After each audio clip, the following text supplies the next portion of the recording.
আসসালামু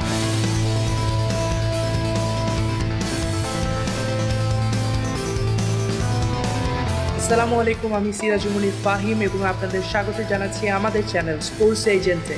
আজ আমরা আপনাদেরকে জানাবো ক্রিকেটার মুশফিকুর রহিম সম্পর্কে অজানা 5টি তথ্য।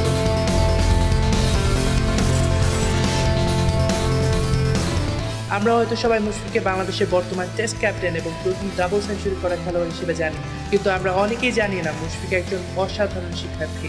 খেলার পড়ালেখা একসাথে হয় না প্রবাদকে বুড়ো আঙ্গুল দেখিয়ে মাত্র 16 বছর বয়সে অভিষেক করা মুশফিক অসাধারণ ফলাফল করেছেন সকল পরীক্ষায়। সপ্তম শ্রেণীতে বিকেএসপিতে ভর্তি হওয়ার আগে মুশফিক পড়তেন তার শহর বগুড়ার অন্যতম সেরা স্কুল বগুড়া জেলা স্কুলে। এরপর বিকেএসপি এর প্রথম ছাত্র হিসেবে মাধ্যমিক পরীক্ষায় জিপিএ 5 পান মুশফিক। সেই কৃতিত্বকে আরো বাড়িয়ে উচ্চ মাধ্যমিকেও জিপিএ 5 পান। এরপর ভর্তি হন বাংলাদেশের অন্যতম সেরা পাবলিক বিশ্ববিদ্যালয় জাহাঙ্গীরনগর বিশ্ববিদ্যালয়ের ইতিহাস বিভাগে। স্নাতকের প্রথম শ্রেণীতে পাশ করে একই বিষয়ে স্নাতকোত্তরেও পান প্রথম শ্রেণী। মুশফিক ভবিষ্যতে MBA এবং PhD করতে চান।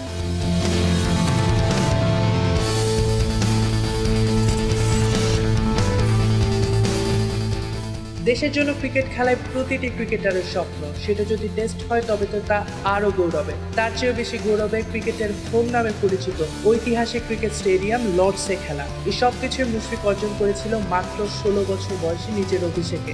জাতীয় দলে ডাক পাওয়া মুশফিক ইংল্যান্ডের পেস বোলিং কন্ডিশনে ধুঁকতে থাকা বাংলাদেশের থেকে প্রস্তুতি ম্যাচগুলোতে ছিলেন আলাদা। সাসেক্সের বিরুদ্ধে 63, নটিংহ্যামশায়ারের বিরুদ্ধে করেন অপরাজিত 108 রান, যা পত্রিকা উইজডেন অনুসারে by playing straight and late. কাঠখোট্টা ধারাভাষ্যকার জেফ্রি বয়কটও মুশফিককে দেখে বলেছিলেন, ছেলেটা দারুণ খেলে। কিন্তু সারা জীবন সাফল্য দেখা মুশফিকের শুরুটা কিন্তু ভালো হয়নি। লর্ডসে মাত্র 19 রানে আউট হন প্রথম ইনিংসে। তবু 108 রানে আউট হওয়া বাংলাদেশের 2 সংখ্যার স্কোর করা 3 জনের একজন ছিলেন মুশফিক। কিন্তু এরপর হয় আরো বড় বিপদ। পায়ের গোড়ালি মুচকিয়ে পরে টেস্টগুলোতে আর খেলতে পারেনি মুশফিক। এমন ইনজুরিতে মুশফিকের মা অনেক কেঁদেছিলেন, কিন্তু আমরা সবাই জানি বিজয়ীরা ফিরে আসতে জানে।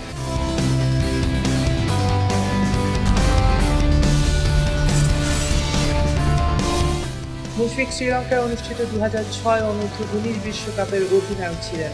সাকিব আল হাসান এবং তামিম ইকবালকে নিয়ে সেই বিশ্বকাপে 5ম স্থান অধিকার করে বাংলাদেশ। এবছর দেশের মাটিতে তৃতীয় হওয়ার আগে এটি বাংলাদেশের ইতিহাসে বিশ্বকাপের সবচাইতে ভালো ফলাফল।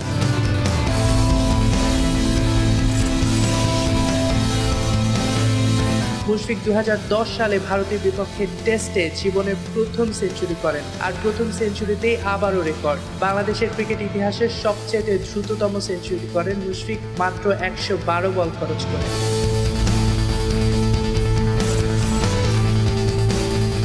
মুশফিক বাংলাদেশের ক্যাপ্টেন হন 20 সেপ্টেম্বর 2011 সালে। তার প্রথম ম্যাচটি ছিল ওয়েস্ট ইন্ডিজের সাথে একটি T20, আর মুশফিকের জীবনের যেন প্রথম কিছু হলেই অসাধারণ কিছু করাটা বাধ্যতামূলক। তার এক ম্যাচ সিরিজের T20টা বাংলাদেশকে জেতালেন 26 বলে 41 রানের man of the match performance দিয়ে। তার মানে মুশফিকের অধিনায়কত্বের সূচনা হয় একটি ট্রফি জয়ের মাধ্যমে।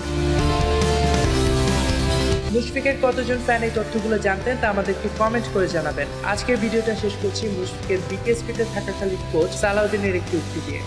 বগুড়ার সবচেয়ে নামজাদা আর সম্ভ্রান্ত পরিবারের জন্ম মুশফিকের। চাইলে আরামায়েশ করে বাকিটা জীবন কাটিয়ে দিতে পারত, কিন্তু বেছে নিল কঠিন জীবনকে। ওর মতো পরিশ্রমী আর ডেডিকেটেড খেলোয়াড় আমি খুব কম দেখেছি। হয়তো প্রতিভার দিক থেকে অন্য অনেকের থেকেই কিছুটা পিছিয়ে ছিল, কিন্তু সবসময় ছিল সবাইকে ছাড়িয়ে যাওয়ার প্রচেষ্টা, আর ব্যবহারে ছিল খুবই নম্র এবং ভদ্র।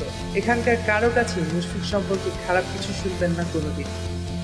ফুটবল, ক্রিকেট, যে কোনো খেলা সম্পর্কে সব আপডেট পেতে সাবস্ক্রাইব করুন আমাদের চ্যানেলে। আমাদের সাথে থাকার জন্য ধন্যবাদ। আল্লাহ হাফেজ।